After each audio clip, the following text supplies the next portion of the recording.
Assalamualaikum warahmatullahi wabarakatuh. Selamat malam semuanya. Berjumpa dengan saya Muhammad Rifki Ramadhani. Saya berasal dari Prodi Ilmu Pemerintahan A, Fakultas Ilmu Sosial Ilmu Politik angkatan 2020. Saya kali ini akan membahas mengenai politik kawasan daerah perbatasan. Pada kesempatan kali ini, saya akan menjawab pertanyaan dari dosen saya, dosen politik kawasan, yaitu Bapak Yadi Kolbi. Beliau bertanya mengenai jika suatu daerah perbatasan ingin maju, maka yang harus dibangun apakah sumber daya manusianya terlebih dahulu atau infrastruktur pembangunan wilayah daerah perbatasan tersebut.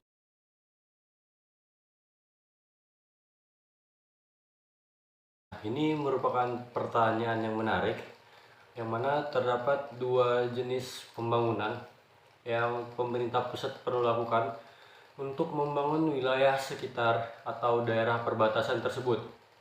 Yang mana seperti kita tahu, daerah perbatasan merupakan daerah yang bisa kita bilang menjadi bagian pintu depan atau bagian terluar dari sebuah negara, khususnya di Indonesia. Sedangkan Indonesia sendiri merupakan sebuah negara kepulauan yang memiliki setidaknya 17.508 pulau di dalamnya. Jika kita melihat secara astronomis, Kepulauan Indonesia ini terletak pada koordinat 60 lintang utara sampai 110 derajat lintang selatan. Kemudian 85 derajat bujur timur hingga 141 derajat bujur timur. Adapun secara geografis, Kepulauan Indonesia itu terletak di antara dua benua dan dua samudra, yaitu benua Asia dan Australia, Samudra Hindia dan Samudra Pasifik. Kemudian Indonesia terbagi menjadi 4 bagian, yaitu Indonesia bagian utara, Indonesia bagian timur, Indonesia bagian barat, dan Indonesia bagian selatan. Nah, karena cakupan wilayah kepulauan Indonesia itu sangat luas dan juga membuat daerah perbatasan atau lintas perbatasan negara dengan negara lain itu juga semakin luas. Tercatat di sini Indonesia memiliki cakupan wilayah perbatasan darat sepanjang 3.200 km. Perbatasan antar negara ini mempunyai potensi yang strategis di dalam pengembangan wilayah sekitar perbatasan. Karena wilayah perbatasan itu menjadi pangkal pertahanan, halaman depan kebangsaan negara, dan juga menjadi titik dasar penetapan garis batas zona ekonomi dan landas kontinen yang ada di Indonesia. Tidak hanya bagi negara, zona perbatasan juga mempunyai peranan penting yang berdampak kepada masyarakat yang mendiami di daerah perbatasan tersebut. Karena wilayah perbatasan itu dapat menjadi sentra interaksi perekonomian antara dua negara, hubungan bilateral, kemudian dapat terjadi masuknya kebudayaan dari bangsa luar seperti dari Malaysia atau dari Timor Leste dan lain sebagainya. Oleh karena itu, tidak dapat kita ragukan lagi bahwasannya perbatasan merupakan garda terdepan di dalam negara untuk menjaga kedaulatan bangsanya sendiri. Terdapat 3 negara langsung yang memiliki perbatasan langsung dengan negara Indonesia, yaitu Malaysia, Papua New Guinea, dan Republik Timor Leste.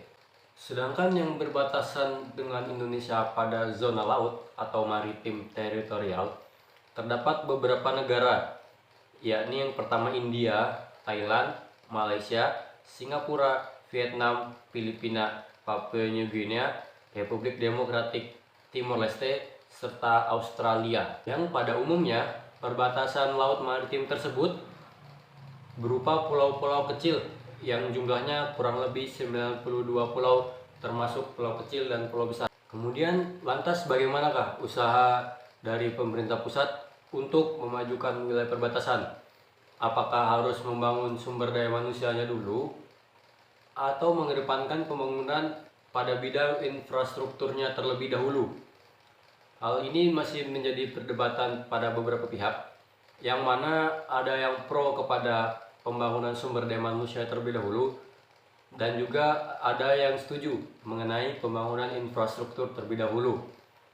Pada dasarnya, pembangunan manusia bisa kita lihat sebagai usaha pemerintah untuk menyekolahkan, memberikan pendidikan, wawasan pengetahuan kepada masyarakatnya, terkhusus pada wilayah perbatasan, yang mana pendidikan tersebut digunakan untuk membangun wilayah perbatasan tersebut, sehingga yang akan menjadi aktor, yang akan menjadi orang utama di dalam pembangunan perbatasan tersebut adalah orang perbatasan itu sendiri.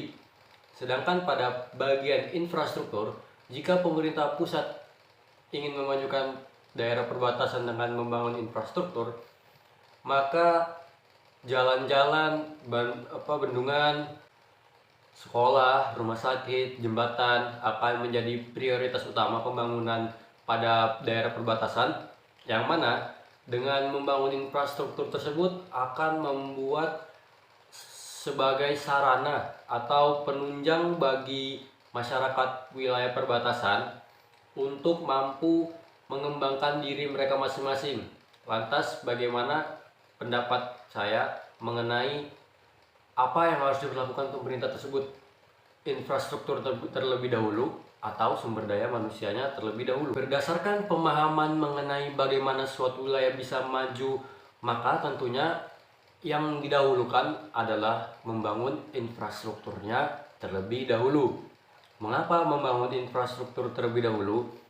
Karena dengan infrastruktur tersebut, dengan bangunan tersebut, dengan berbagai sarana prasarana yang sudah tersedia tersebut, masyarakat wilayah perbatasan mampu untuk mendapatkan tunjangan atau mendapatkan semacam boostingan dari pemerintah pusat untuk mampu berkembang mengolah wilayah perbatasannya sendiri.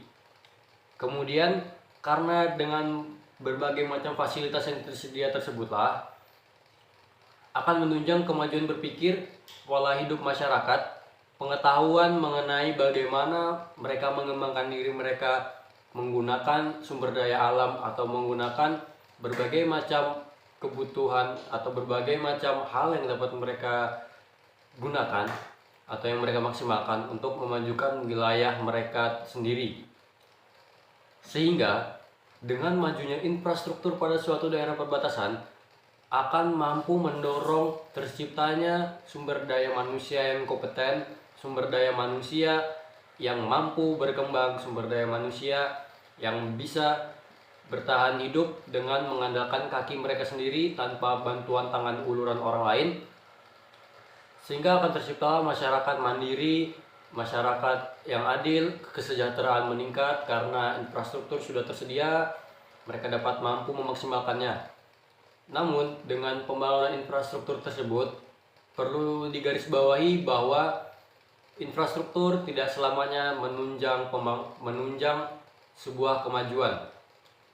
Hal tersebut harus diseimbangi dengan pemerintah pusat memberikan edukasi, memberikan pemahaman mengenai bagaimana merawat dan memaksimalkan infrastruktur yang telah dibangun, sehingga dengan masyarakat mampu merawat, mampu memaksimalkan infrastruktur tersebut, maka akan terwujud kesejahteraan sosial dan keadilan sosial yang ada pada wilayah perbatasan. Dengan majunya infrastruktur serta pola pikir masyarakat perbatasan yang sudah diberikan penanganan langsung oleh pemerintah, maka akan terwujud masyarakat perbatasan yang modern, masyarakat perbatasan yang layak, yang mampu untuk menjadi pintu depan bagi Indonesia. Sekian dari saya, kurang dan lebihnya mohon maaf. Assalamualaikum warahmatullahi wabarakatuh. Saya akhiri.